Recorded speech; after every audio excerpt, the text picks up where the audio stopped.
அதனால உங்க விஜய்க்கு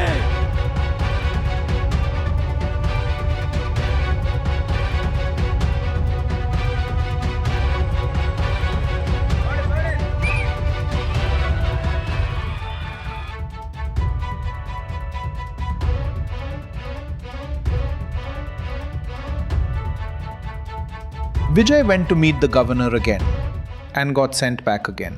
Not because he lost the election, not because TVK failed, but because the governor now wants physical proof of 118 MLAs. Meanwhile, AIADMK MLAs are suddenly being shifted to resorts in Puducherry. Congress is supporting TVK, but with conditions. DMK is asking the governor to invite Vijay to form the government, and TVK is now reaching out to left parties for support. Every few hours, the equation changes again. And suddenly, Number 1, Tamil Nadu politics no longer feels stable because the election result is over. But the actual transfer of power still hasn't happened. And this is where things become complicated. TVK won 108 seats. The majority mark is 118. Congress added 5 more, which takes Vijay close, but not close enough. And technically, if Vijay vacates one of the 2 seats he won, TVK's effective strength could drop further. Which means the situation right now is politically powerful, but constitutionally incomplete. And that changes the mood completely. Because until now, this was a victory story. Now suddenly, it has become an arithmetic story.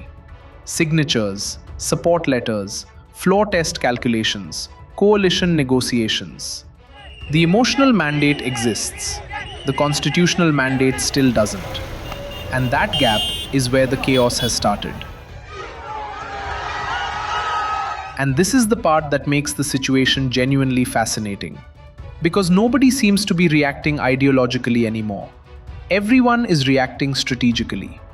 Look at DMK, a party that just lost power, is now publicly saying, invite Vijay to form the government. On the surface, that sounds democratic. But politically, this may be much deeper. Because DMK also understands something important. If Vijay is denied power now, the sympathy wave around TVK could become even bigger. A re-election scenario could become unpredictable. And if TVK somehow survives this unstable phase, it may permanently alter Tamil Nadu politics. Because the longer this uncertainty continues, the more speculation begins to grow around what the delay actually achieves. BJP has publicly said the process is being handled constitutionally. But politically, many opposition voices now believe a prolonged stalemate could eventually reopen the space for re-election calculations. And that may also explain why DMK suddenly wants the transition completed quickly. Because instability in Tamil Nadu right now benefits nobody predictably. Congress understands this too. That is why Congress has offered support, but with conditions. Stay away from BJP.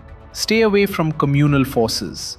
Because Congress knows, under DMK, it always remains the junior partner. But under a new TVK structure, it may suddenly become relevant again. And then comes AIADMK. Publicly, no alliance with TVK. Privately, MLAs move to resorts. That contradiction says everything.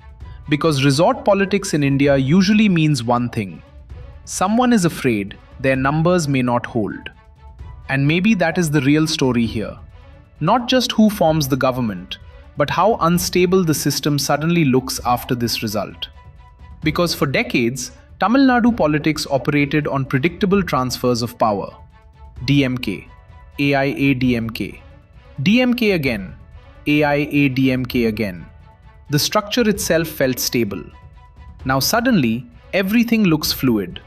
Congress shifting position, left parties negotiating, AIADMK internally nervous, governor slowing the process, TVK scrambling for numbers. And every development seems to create 2 more questions. The election created a result. But nobody seems fully prepared for what comes after that result. And that is why the atmosphere right now feels so strange.